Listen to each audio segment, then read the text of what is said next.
ये चंडाल चौकड़ी बैठी हुई थी एएनआई की और ये लोग बुरी तरह से बौखलाए हुए थे कि किस तरह से यूट्यूबर्स ने भाजपा को नुकसान पहुंचाया। और इनमें से एक व्यक्ति है, कुछ रंगा रंगा नाम है, रंगा बिल्ला रंगानाथन, कोई वाहियात आदमी है, भाजपा के रहमो करम पर पलता है। उसने दो आपत्तिजनक बातें कही हैं। पहले ये कहता है कि ये जो यूट्यूबर्स हैं जो सत्ता से सवाल करते हैं, जैसे लेफ्ट विंग कह रहा है, वो कहता है कि इनकी जो बढ़त है ना, ये नकली बढ़त है, ये खरीदी हुई बढ़त है, और जो सत्ता से करीबी यूट्यूबर्स हैं उनकी बढ़त स्वाभाविक है। कितनी वाहियात बात कही है। सबसे पहले बात मैं बता दूं कि सत्ता के पक्ष में यानी कि भाजपा के पक्ष में सिर्फ गोदी यूट्यूबर्स नहीं है या राइट विंग यूट्यूबर्स नहीं है, पूरा का पूरा गोदी मीडिया है। 100% गोदी मीडिया आज की तारीख में भाजपा की सेवा में लगा हुआ, और आप इस तरह की बकवास कर रहे हैं। आपको शर्म नहीं आती है? सत्ता से सवाल पूछने वाले गिने चुने कुछ पत्रकार है, जिन्हें आप उंगलियों पे गिन सकते हैं।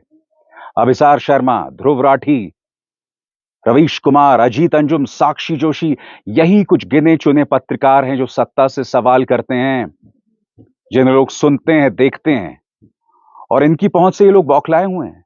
पूरी चंडाल चौकड़ी बैठ गई दोस्तों इसकी चर्चा करने के लिए, और बात यहां नहीं रुकती है। इनमें से यही जो रंगा सियार है, जो रंगा रंगा करके है कोई, यहां पर ये कह रहा है कि कश्मीर के अंदर भारत सरकार को जिस तरह का रवैया इसराइल फलस्तीन के पक्ष में अपना रहा है, वैसा रवैया अपनाना चाहिए। सुनिए इसने क्या कहा। Face you may like to address it as is going to continue. You need an Israel-like solution to Kashmir. कम से कम you see no, that is the worst suggestion. ये लोग यूट्यूबर्स से इस कदर बौखला गए हैं, ये लोग सत्ता से सवाल पूछने वाले पत्रकारों से इस कदर बौखला गए हैं कि अब ये कश्मीर पर बमबारी, रेप जैसी चीजों की वकालत कर रहे हैं। दोस्तों, आप जानते हैं इसराइल फलस्तीन पर क्या कर रहा है, किस तरह का कहर बरपा रहा है, किस तरह का वहां पर जनसंहार हो रहा है, और ये लोग कह रहे हैं कि भारत सरकार को कश्मीर में वही करना चाहिए। इनको शर्म नहीं आती है? किस तरह की बातें ये लोग कर रहे हैं। और सबसे बड़ी बात, इसराइल और फलस्तीन दो अलग अलग देश हैं। कश्मीर हमारा अभिन्न अंग है, कश्मीर के भाई बहन हमारे अपने हैं, और ये लोग कश्मीर पर फलस्तीन जैसा अत्याचार की वकालत कर रहे हैं। वाकई दोस्तों, इन्होंने तमाम हदों को पार कर दिया है। और मैं आपको यह भी याद दिला दूं, हाल ही में इंडिया टीवी ने जब प्रधानमंत्री का इंटरव्यू किया था, तब एक शादी का निमंत्रण पढ़ के किस तरह की बातें रजत शर्मा ने प्रधानमंत्री के कसीदे पढ़ते हुए कही थी। सुनिए उन्होंने क्या कहा था। इन्होंने जैसे शादी का कार्ड छापते हैं, ऐसे शादी का प्रोग्राम छापा है। इन्होंने लिखा 1 जून को मेहंदी और 2 को केजरीवाल की विदाई,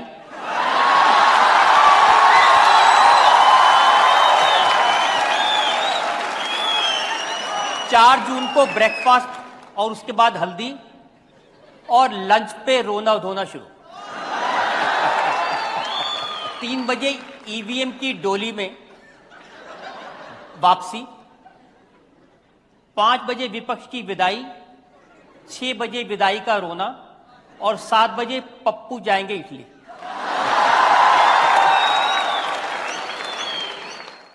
यकीन मानिए दोस्तों, इतनी बदतर हालत मैंने आज तक मीडिया की नहीं देखी है। याद कीजिएगा, जब एग्जिट पोल्स आए थे, तब आज तक के ये 2 पत्रकार मुद्दों का मजाक बना रहे थे, यूट्यूबर्स का मजाक बना रहे थे। आपको याद है कि नहीं? मैं आपसे सवाल पूछता हूं, अगर ये गोदी मीडिया के पत्रकार बेरोजगारी, महंगाई का मुद्दा नहीं उठाते, तो क्या इसमें दोष हम लोगों का है जो ये मुद्दा उठाते हैं? आपको याद है कि नहीं वो क्लिप? देखिए।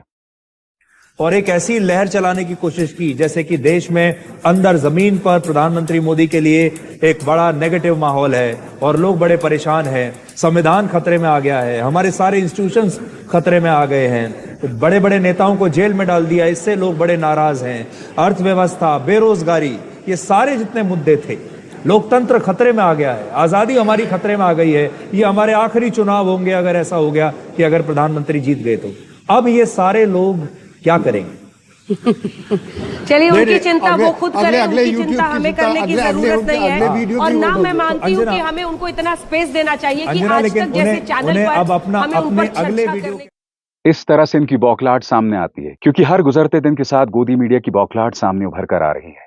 तमाम शोज में आप देख रहे हैं गोदी मीडिया किस तरह से बौखलाया हुआ। आपको याद होगा जब भारतीय जनता पार्टी ने रुझानों में 272 के आंकड़े को उनके गठबंधन ने पार किया था, तब रिपब्लिक के संपादक ने किस तरह से कहा था कि हमें बहुमत मिल गया। हमें, ये पत्रकार हैं मगर ये खुद को भाजपा से जोड़ रहे थे। याद है कि नहीं आपको? फिर से सुनिए। इलेक्शन कमीशन 25 सीट के नंबर बहुत फास्ट हो चुके हैं। ऐश्वर्या, बड़ी बात है, हाफवे मार्क से हम सिर्फ 11 सीट दूर हैं। We are only, हम 11 सीट दूर हैं।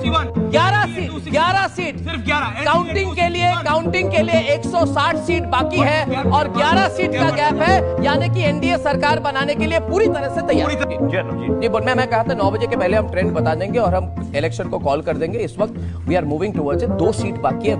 एनडीए 270 में है, 391 के सीट्स आए। आप देखिए एनडीए हो गया एनडीए हाफवे मार्क पार कर चुकी है। NDA has crossed halfway mark दोस्तों। NDA has crossed halfway mark और एनडीए 350 370 की तरफ स्ट्रांगली बढ़त ले रही है। आप भी जानते हैं दोस्तों, ये लोग आपके मुद्दे नहीं उठा सकते, ये लोग आपके सवाल नहीं उठा सकते। ये लोग कर रहे हैं तो क्या कर रहे हैं आपको दिख रहा है। अविसार शर्मा को दीजिए।